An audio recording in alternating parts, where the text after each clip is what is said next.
హైవ్యూర్స్ tug లైఫ్కి సంబంధించి మొన్న రిలీజ్కి ముందు కర్ణాటకకు సంబంధించి కన్నడ భాషకు సంబంధించి పిచ్చి పిచ్చి కోతలు కూర్చుని కమల్ హాసన్ గురించి మనం వీడియో ఇచ్చు క్లియర్గా చెప్పా. సినిమా పోయేటట్టుంది, ఈ తమిళనాడులేమో I stand with Kamal Haasan overaction చేస్తున్నారు, ఒక్కోడు 15 సార్లు చూస్తాం 16 సార్లు చూస్తాం, మీరు తగ్గొద్దు అదినిదే అన్నారు అని.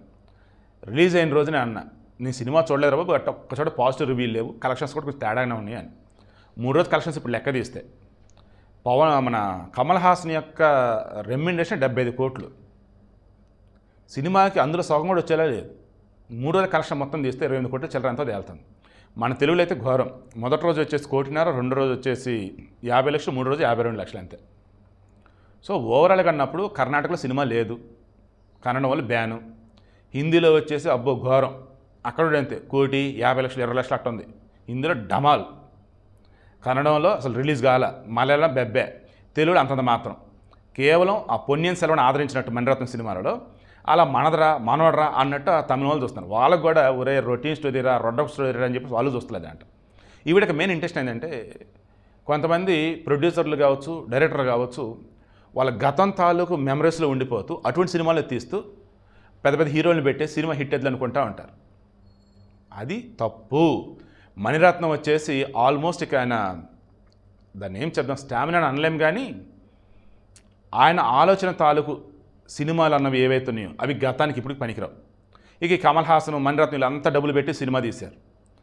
దెన్ ఉన్న డబ్బు అంతా కూడా బూడిద కోసం పన్నీర్ అవుతున్నట్టు. ఇక ఏఆర్ రెహమాన్ తాను గతంలో సినిమాలు సెలెక్ట్ చేసుకునే విధానం ఎలా ఉండేదంటే, ఏఆర్ రెహమాన్ సినిమా అంటే సూపర్ హిట్ అన్నట్టు. ఇప్పుడు ఎలా ఉందంటే ఆ హీరో కోసం, ఆ నిర్మాత కోసం, ఈ దర్శకుడి కోసం ఆయన మ్యూజిక్ డైరెక్షన్ ఇస్తా పోతా ఉన్నాడు. దానివల్ల ఆ సినిమా పోయేటప్పుడు ఈయన మ్యూజిక్ కూడా పోతుంది అనమాట. దాంతోపాటు ఏ రకంగా ఏం లేదురా అన్నట్టు. సో వీడికి మెయిన్ ఇంటెన్షన్ ఇక నుంచి అయినా సినిమాలు తీసేటప్పుడు ఆ హీరో ఎవరు, ఈ హీరోయిన్ ఎవరు, ఆ దర్శకుడు ఎవరు, ఈ ప్రొడ్యూసర్ ఇలా కాదు, ఎంత బడ్జెట్ పెట్టాం ఇది కాదు. మన మనోజ్ చెప్పాడు ఒక మాట, భైరవ్ ప్రీ రిలీజ్ ఈవెంట్లో చెప్పాడు, ఎంత పెట్టి సినిమా తీసామన్నది కాదు, ఆ సినిమాలో ఉన్న దమ్ము, ఆ కంటెంట్ ముఖ్యం, అదే సినిమా అంటే అన్నాడు. అదే పెద్ద సినిమా చిన్న సినిమా డిసైడ్ చేసింది అన్నాడు. ఈరోజు నేను వీడియో ద్వారా కూడా ఇదే చెప్తున్నా. మొన్న కూడా ఎవరో పెట్టారు, మణిరత్న సినిమా ఎట్టున్నా బాగుంటుంది, మీరు పిచ్చి పిచ్చిగా మాట్లాడదు అద్దనిదని. అటువంటి కామెంట్లు చూస్తే నాకు అనిపించింది, ఇంత మూర్ఖంగా ఉన్నారు ఏంట్రా బాబు అని. ఇటువంటి వాళ్ళు పొలిటికల్గా అండ్ సినిమాటిక్ బ్యాచ్ ఎక్కువ ఉంటారు. సినీ పిచ్చోళ్ళు, పొలిటికల్ పిచ్చోళ్ళు అండ్ వ్యక్తి పూజ చేసే పిచ్చోళ్ళు ఇంకా వాళ్ళతో వేరే లెక్కలేండి. సో విషయం ఏంటి మరి, థగ్ లైఫ్ భారీ డిజాస్టర్ దిశగా దూసుకుపోతూ ఉంది. చాలా చోట్ల థియేటర్లో సినిమా తీసేస్తున్నారట. మరి కమల్ హాసన్ ఇప్పటికైనా మారుతాడో లేదో, మణిరత్నం ఇప్పటికైనా సినిమాలు ఆపుతాడో లేదో, just wait and see. Story కూడా మణిరత్నం కమల్ హాసన్ ఇద్దరు కలగలిపి స్టోరీ, ప్రొడ్యూసర్ కూడా వాళ్ళు ఇద్దరు ఉన్నారు. సో మొత్తం కలగలిపి వాళ్ళ ఫ్యామిలీ అనమాట. మణిరత్నం వచ్చేసి కమల్ హాసన్ వచ్చేసి ఒక రకంగా అల్లుడు అవుతాడు.